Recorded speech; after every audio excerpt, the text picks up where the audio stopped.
La gracia. La gracia es un estado sobrenatural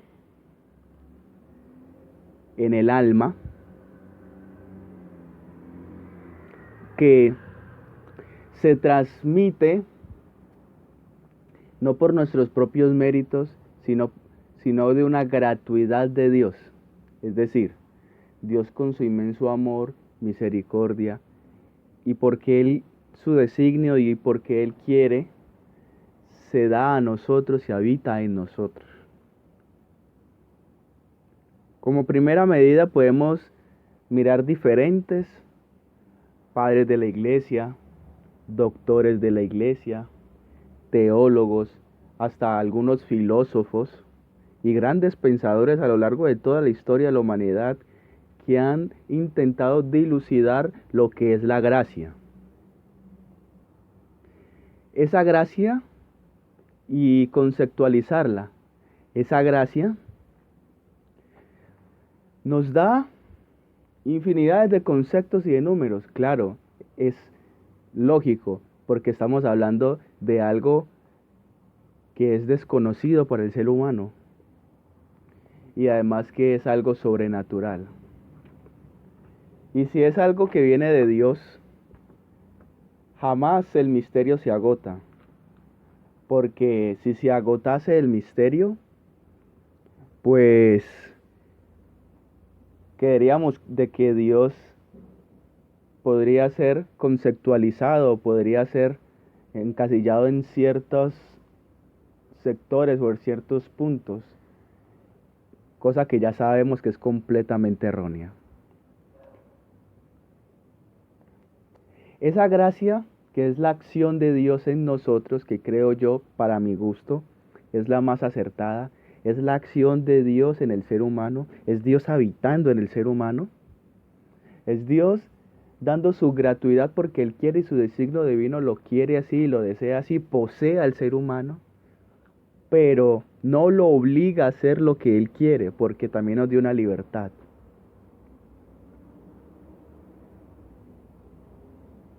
Entonces, podemos dilucidar esta primera parte en decir que la gracia es un regalo de Dios para el ser humano, donde Dios mismo, por su misericordia, se abaja y habita en nosotros.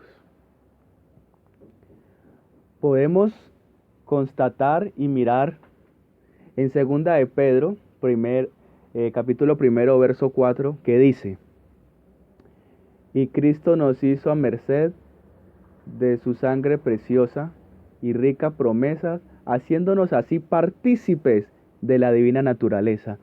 O sea que nosotros participamos de esa sobrenaturalidad de Dios.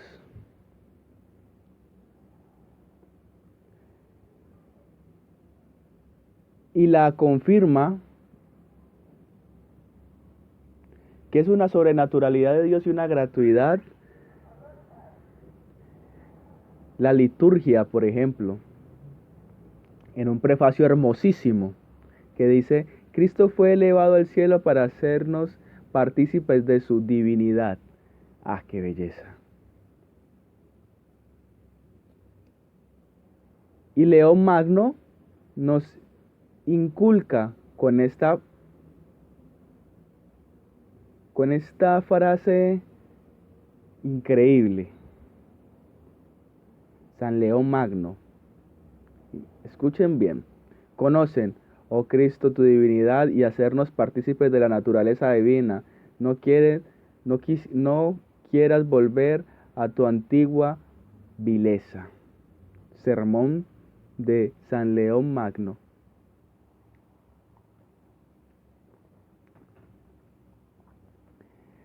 Dios, que nos ha dado y nos ha brindado innumerables maneras de verlo en la gracia, porque esa es la pluriformidad de Dios. Dios aparece como quiere, donde quiere y a la hora que Él quiere, pero hay una manera especialísima donde Él siempre está. Aparte, en la forma sagrada que es la Eucaristía, es en una forma permanente en los sacramentos y en la gracia.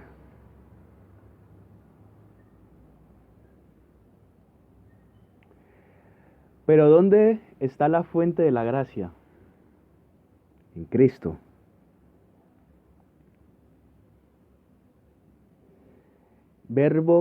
El verbo se hace hombre.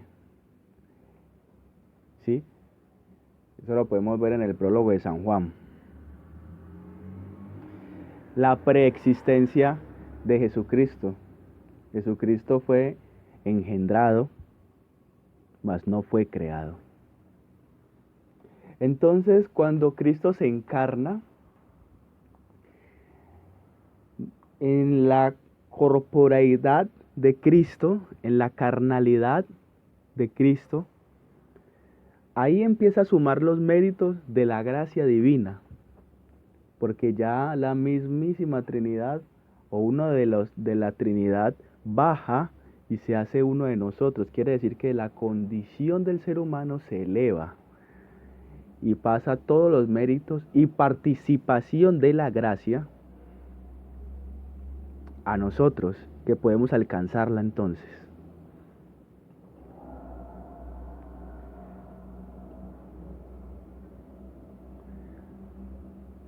Dios tiene un plan para cada uno de nosotros y solamente se podría lograr con la gracia. Esa gracia, que repito, es la acción de Él mismo en nosotros, a pesar de que no nos obliga.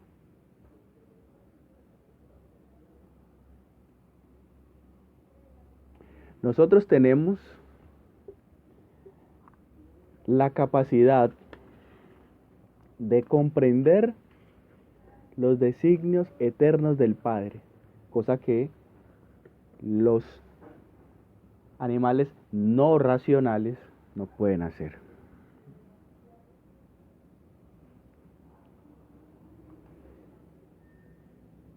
Nosotros tenemos que llegar a la plenitud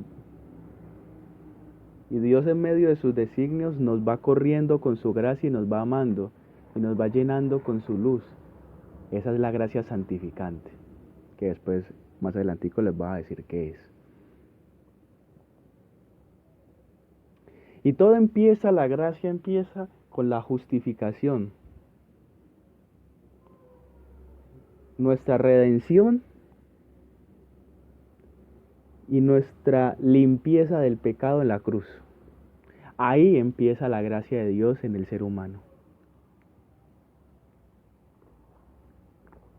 Del costado traspasado de Jesús, que brotó sangre y agua, nació la iglesia. Ya le decía en Mateo capítulo 16, verso 18 a Pedro: tú eres Pedro y sobre esta piedra edificaré mi iglesia. Lo que tú ates quedará atado y lo que tú desates quedará desatado. Palabras más coloquiales que podamos entender. Lo que tú permitas, yo permito, y lo que tú no permitas, no permito.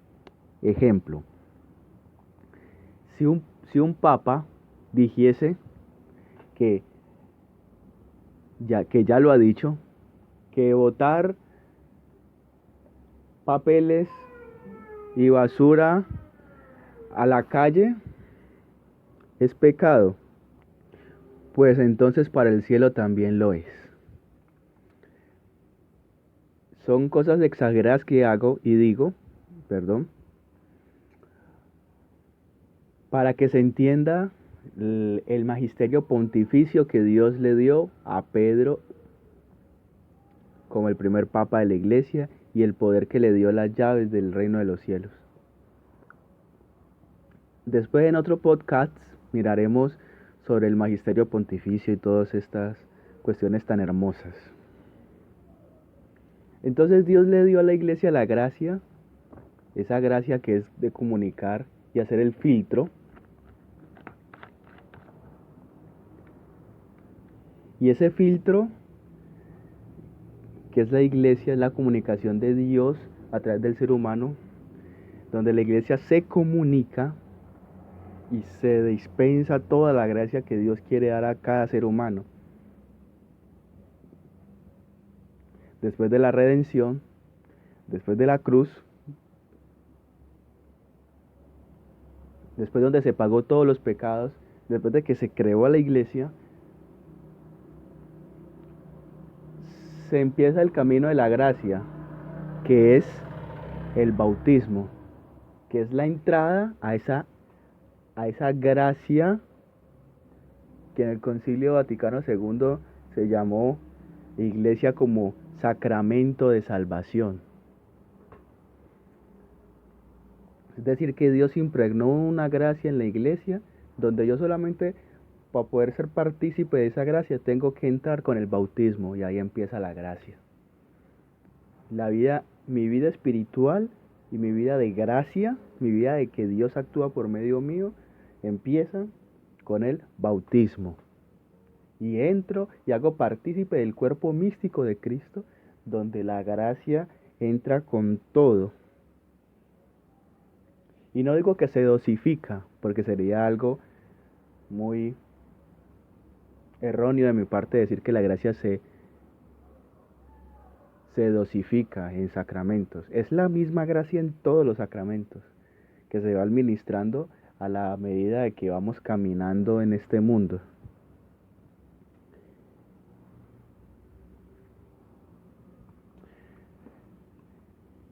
Entonces esto de la gracia que va empezando a partir del sacramento del bautismo, lo tenemos que frecuentar y tenemos que esa amistad con Dios tenerla fuerte y que por el pecado la hemos ido alejando. Entonces esa amistad con Dios se rompe con el pecado mortal y ya no hay comunicación. Matamos o le decimos a Dios, no quiero que habites en mí, con el pecado mortal. Y por eso el pecado mortal es tan grave, porque si yo no tengo amistad o no tengo comunicación con el que me creó, es difícil que yo encuentre la santificación y el fin último que Dios quiere para mí.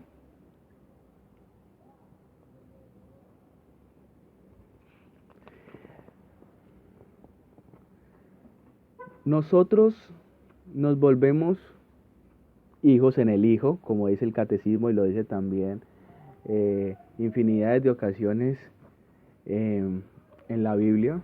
Por ejemplo, en Efesios capítulo 1 y en el catecismo en el numeral 430 en adelante. Entonces esta gracia nos da la sobrenaturalidad y tener una filiación divina y nos hace templos de Dios.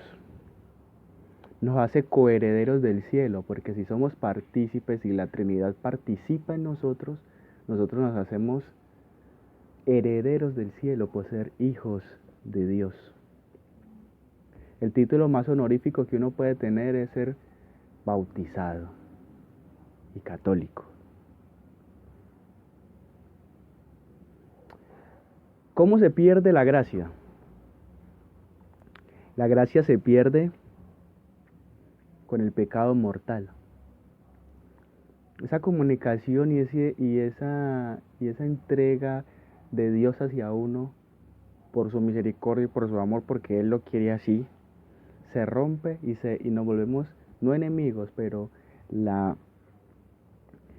relación se transforma en una incomunicación con el pecado mortal. ¿Y qué es pecado mortal? Según el catecismo del Padre Astete, un catecismo antiquísimo, y me gustó mucho la definición porque a pesar de que es un catecismo muy antiguo, me causó no gracia, sino que me causó impresión con la fineza que define el pecado. Es decir, hacer o desear algo contra la ley de Dios o la ley humana, de manera grave o de manera leve, con pleno advertencia y pleno consentimiento. Por eso ya miramos que el pecado mortal es gravísimo. Después miraremos en otro podcast las maneras de dónde hay pecado mortal, dónde sí, dónde no, que eso ya es algo más de moral y todo esto. Entonces, cuando se pierde esa gracia, esa comunicación, ese Dios en nosotros, matamos a Dios en nosotros, le dijimos fuera de mi templo, fuera de tu templo, fuera de tu templo, aquí no quiero que habites.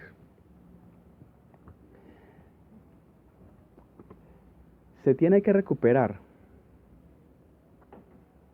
esa gracia. Y esa gracia se recupera con el sacramento de la confesión. Y ese sacramento, admirable sacramento, está en San Juan capítulo 20, verso 22 y 20, de 20 al 22 en adelante. Reciban el Espíritu Santo, ojo, condición para perdonar pecados y absolver. Reciban el Espíritu Santo, lo primero que dijo el Señor. Ahora, después de recibir el Espíritu Santo, a quienes ustedes les perdonen los pecados les quedarán perdonados.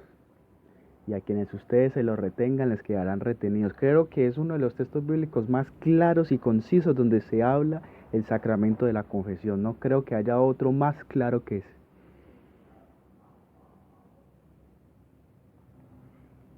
Entonces, al tú confesarte, se recupera la gracia, es decir, la redención, la justificación, todo esto que perdimos con nuestros primeros padres, todos los méritos, todas las cosas que por gracia de Dios en la cruz recuperamos, vuelven a nosotros. Una de las fórmulas de las oraciones de los sacerdotes para confesarnos es: Dios Padre misericordioso, que reconcilió consigo al mundo y trajo la redención y el perdón de los pecados, por el ministerio de la Iglesia te conceda el perdón y la paz. Qué oración tan hermosa. Y yo te absuelvo de todos tus pecados en el nombre del Padre, del Hijo y del Espíritu Santo. Amén. No es el nombre de Guillermo, Andrés, no es en el nombre de la Iglesia, no, ni en el nombre del Padre tal, no. Por el ministerio de la Iglesia te conceda el perdón y la paz. Y yo te absuelvo de todos tus pecados en el nombre del Padre, del Hijo y del Espíritu Santo. Ahí en ese momentico la gracia santificante baña el alma y la sangre preciosa de nuestro Señor Jesucristo vuelve y nos recubre y nos vuelve a dar otra vez esa comunicación con Dios y vuelve Dios a habitar en nosotros. ¿Cómo se aumenta la gracia? ¿Uno puede aumentar la gracia? Claro, aumenta más presencia de Dios en uno, es Dios habitando cada vez más en ti, cada vez más en mí, cada vez más en nosotros. ¿Sí? ¿Cómo se aumenta? Con mortificaciones, con diciéndole no al pecado, con penitencias, con ayunos, con oraciones, con eucaristías. Esa gracia va aumentando a la medida que yo me voy dejando permear por Dios. Y también recuerden, diciéndole no al pecado, porque eso es lo que mata a Dios en el alma. O no deja que Dios entre completamente el ser. Ahí aumenta la gracia, es decir, aumenta la presencia de Dios en nosotros. ¿Cómo se resiste la gracia? Se resiste y se vigila con oración y con penitencia. Velad de orar para no caer en tentación, nos decía el Señor en los huertos de los olivos.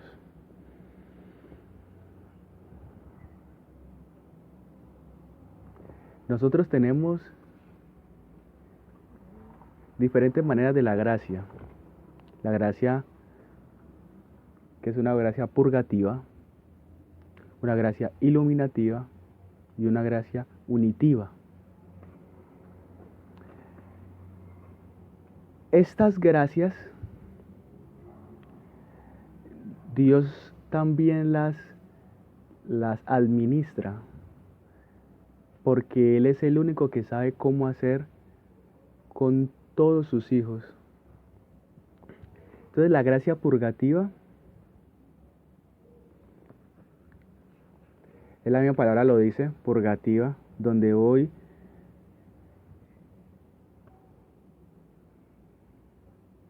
llenándome, pero Dios también va quitando, va mortificando, voy ofreciendo, Dios va destruyendo todo lo que no corresponde a lo que Él ha creado en nosotros. ¿Sí? Entonces, la Biblia palabra lo dice, purgar es sacar, ¿cierto? Lo que no es.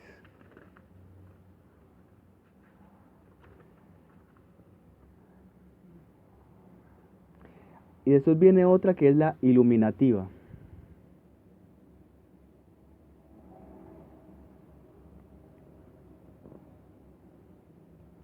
Donde yo cumplo la viva imagen de Cristo en mí.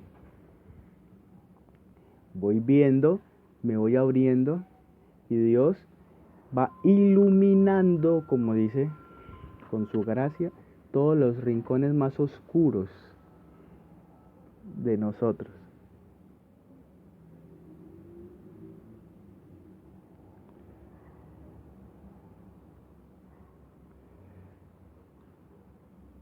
Ahí es donde se forjan los grandes santos.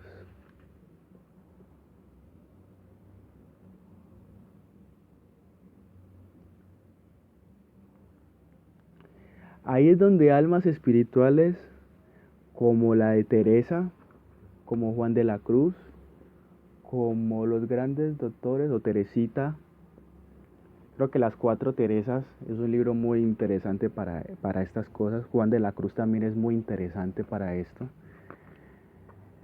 Nos pueden iluminar mucho más sobre al respecto a esto. Y la última y la más elevada, que es la unitiva, que es la intimidad con Dios de una manera profunda. Una transformación total del alma, que eso es una gracia ya para almas totalmente penetradas por el amor de Dios profundamente. Y es hasta allá donde debemos de llegar todos. Entonces la gracia tiene todas estas aristas muy hermosas, donde a la medida que yo voy comulgando, voy orando, voy rezando, voy teniendo sacramento de confesión frecuente, la gracia va aumentando en mí. Tenemos que compenetrarnos completamente con Él para que esa gracia santificante, que es la que para mí entre todas es la más importante, que es la que va santificando todo, en todo y para todo, nos compete y nos llene de su amor y su misericordia. Bueno, nos vemos en un próximo podcast. Hasta luego.